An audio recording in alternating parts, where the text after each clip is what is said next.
what is your hope for Africa80 going forward? Going forward, I'm thinking this is just a step in the right direction. I'm looking for more collaborations among the Africa80. I think the fact that we've done this book from last year is simply a sign that we can do more together. So I'm seeing more collaborations, people becoming business partners, people becoming social entrepreneurs and working on various projects together. It doesn't matter which country they're from or which industry they're in, because I think we all need each one's strengths. So I'm looking forward to more collaborations. Basically, that's what I can say. Yeah. So we are standing with global shapers who are here to support the Africa80. Rosalind, you're one of the authors. How does it feel now that the book launch is over? I feel great. I feel we've achieved something, because all this while I was afraid that this might not come on. But seeing myself here today and seeing the book itself, I'm so excited and also proud of the whole group who worked on this book entirely. Gerald, what do you think can be done to further the efforts of the Africa80 Foundation? Well, I think thanks a lot, Solo, for having me. I'm so excited as well. I think what needs to be done is we need to continue talking about our stories. We need to continue telling people about what we're doing in our different communities, in our different countries. I'm glad my partner joined me for the event, my business partner. Hello, business partner. His name's Terence, and he's in support of Africa80. So he's been sneezing about the book, more than I have been, so I'm super excited about that. And I think we need to tell the African story in a different way, and this is what Africa80 is doing, Thank you. Terence, as somebody who isn't an author, what do you feel you could contribute to the Africa80 Foundation from here on out? I think definitely see scope for collaboration and working together. So we already opened our doors. We open to work with anyone and everyone who wants to see Africa great. So I see what we're doing in Zimbabwe as something we can grow and scale in Africa. So over the plane even, I was talking to someone and already we're doing stuff and we're going to start moving. So I'm looking forward to seeing Africa80 or the next meeting in Zimbabwe, and we can definitely make sure we collaborate and make sure it happens and have you come through to our country and make it bigger, better, and even more impactful. Thank you. So he's my friend and an awesome human being, but he also works for the African Leadership University. Kat, I call him Kat. Katlego Mohano. Please tell us what you think of the Africa80 initiative, the foundation, the book. Do you see it working in the rest of Africa?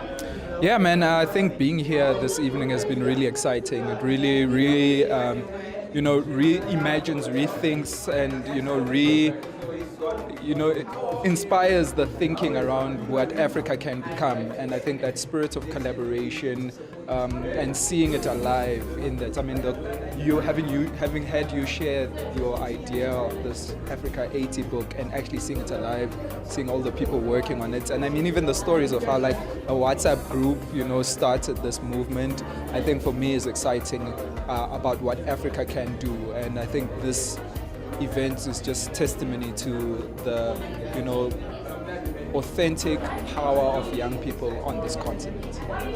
Thank you, Kat. Hello. So as the curator of the Soweto Hub, having 4 authors represented in this book, how does it feel? I feel like we're colonizing the project. But I'm kidding. Actually, I think my hub has the most, or has the leading number of contributors in this book.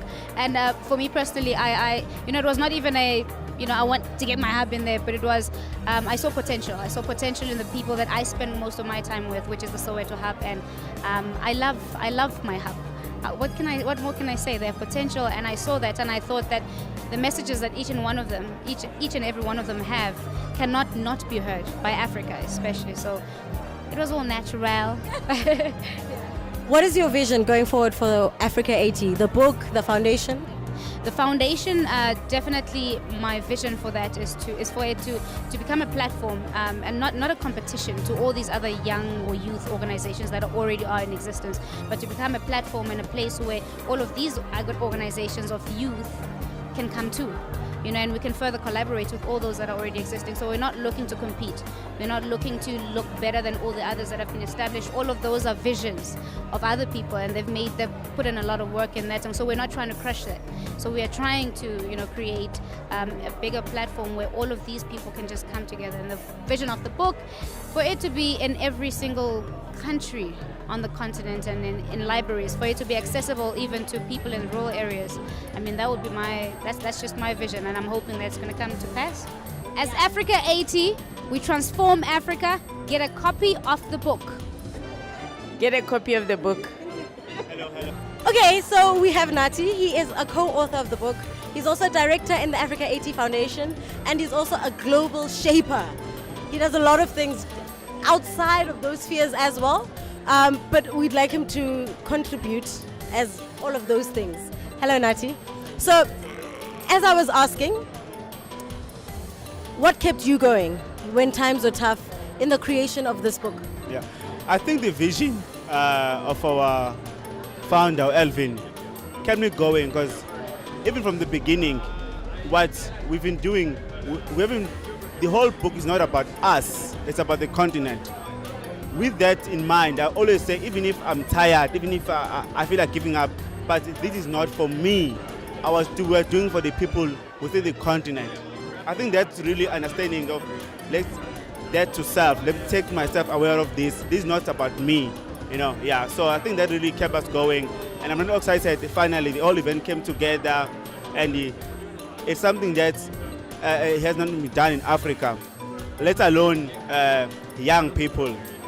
Because as much as we are the biggest population in Africa, but our young people are not connected at all. So this is also another thing to say, going forward, it's possible to connect people from over 30 countries across Africa. You know what, if you haven't get the copy, if you haven't pre-ordered, you have to pre-order, because this book is selling very fast. If you are, and we're able to deliver anywhere in the world. Thank you so much. This is Alvin Yika. He is a co-founder, brains behind this, also the founder of the Africa80 Foundation, but he was also one of our panelists. He has worked harder than a lot of people in this team, and he has held it together when some of us were giving up. Alvin, thank you. Thank you so much, guys. It wouldn't have been Africa80 if you guys were not involved. So together we've really made this great, and thank you so much, team, for the support. Though we were nagging you too much with a lot of WhatsApp messages, I think now you can take a rest, but I'll be coming back to you soon with another epic project.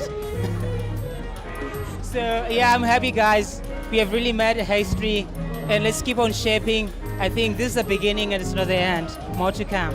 Thank you so much, sir. Our slogan is transformation through collaboration. How, moving forward, can we as the Africa80 see collaboration with not only the South African government, but also with the African Union?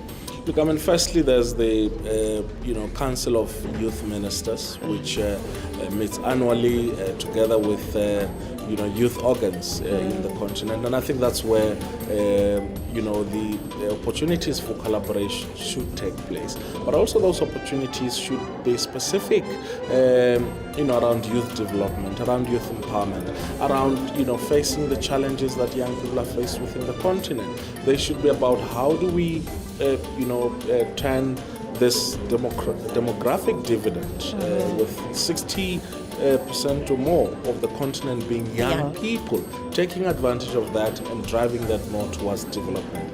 This is human capital that we should be deploying into building roads, building bridges, building factories, and essentially making the African economy work. And I think that's where young thinkers, young doers, young actors would come in to work with governments across the continent, and also civil society, to make sure that in that form of collaboration we make Africa a better continent to live in.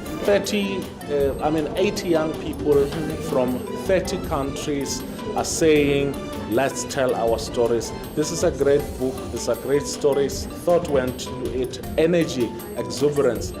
Please get a copy and ensure that you engage with some of the best minds in the continent. Thank you. Okay, all right, thank you.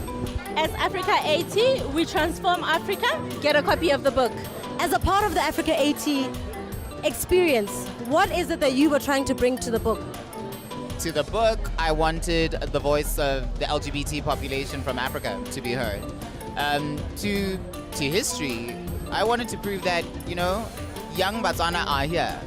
We've been quiet too long because we've got everything, but we aren't speaking about the things we do have and things we don't have. So I wanted to say to other young Botswana, like, listen, there's a movement out there. Don't be comfortable. Move. So, Africa80, this is what my friendship list looks like. Squad goals. Okay. Not girl. See what I have to deal with? This is why we need to change Africa's narrative, that we may be able to hear it better. Okay, so we have Sylvia, Sonto. Come closer. Yes, no, I know, but come closer. They're in the camera. Slee and Daniel. Having come to the Africa80 launch, what have you learned and what are you taking away from this experience? I really actually underestimated the great things that people are doing in this province. Yeah, I'll call it ignorance because it's not like I don't have information or access to information, but I really underestimated what people are actually doing. So after being here, I realized that there's a lot of people who are my age who are not waiting for somebody to say to them, hey, you could do this, you could do that, but they're actually standing up and they're changing what they see needs change in Africa, you know what I mean? So, yes, Hi. Well, after attending this session, I really was amazed, and I learned that there are a lot of barriers that we need to break as a continent in order for us to be able to collaborate better, So we need to have these sessions more and celebrate the brilliant minds that are there, out there, all over Africa. Yeah. Yes. Danny? What did I learn? I think for me, the inspiring part was find you and find how to make your impact in Africa. That's one message I kept getting from all the speakers that I found. That's, in short, that's what I learned. And you? Hi, everyone. Yadala. Well, what I've learned from this is that you need to change your mindset, because I've noticed, especially with my age group, that we have this go with the flow mentality, and that whatever is there, I'll do whatever is there. So as now you lay drive, you will see, go out there, do your own thing. So yay, power to Africa. What are you taking away from the Africa80 experience? Am I being honest or am I being modest?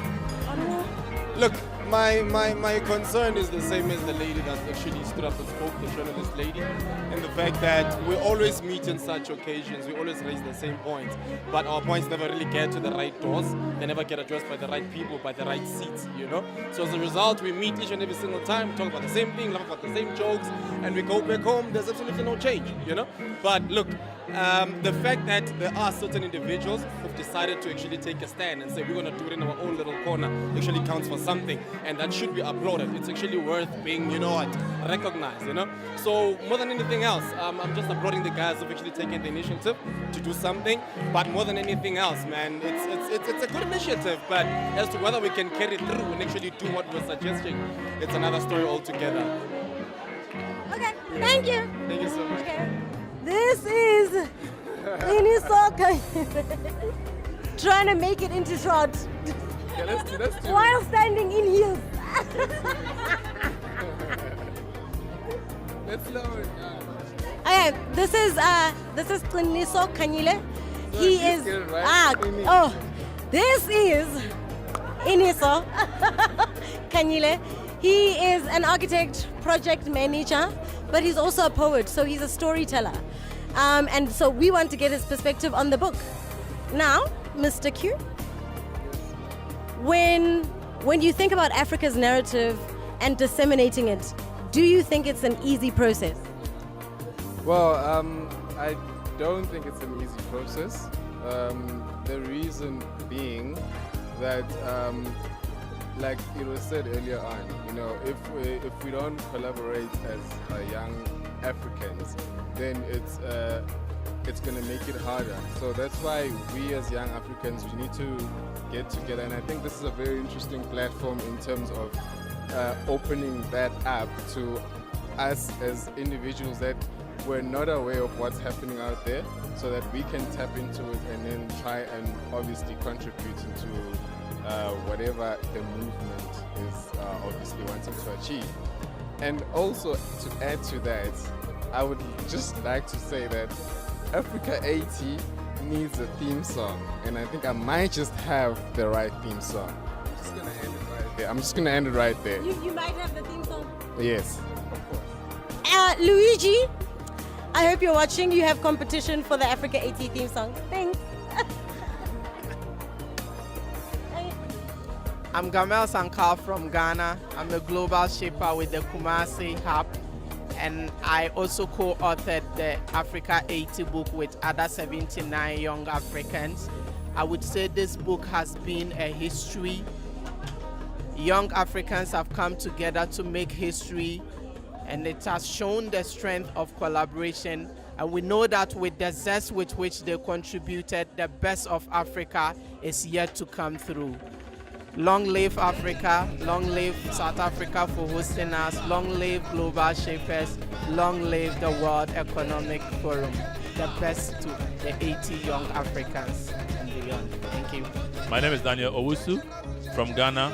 I'm a co-author of Africa80. I'm proud to be part, and I'll forever push Africa80 to wherever it's going. Long live Africa80. We are here and make it happen.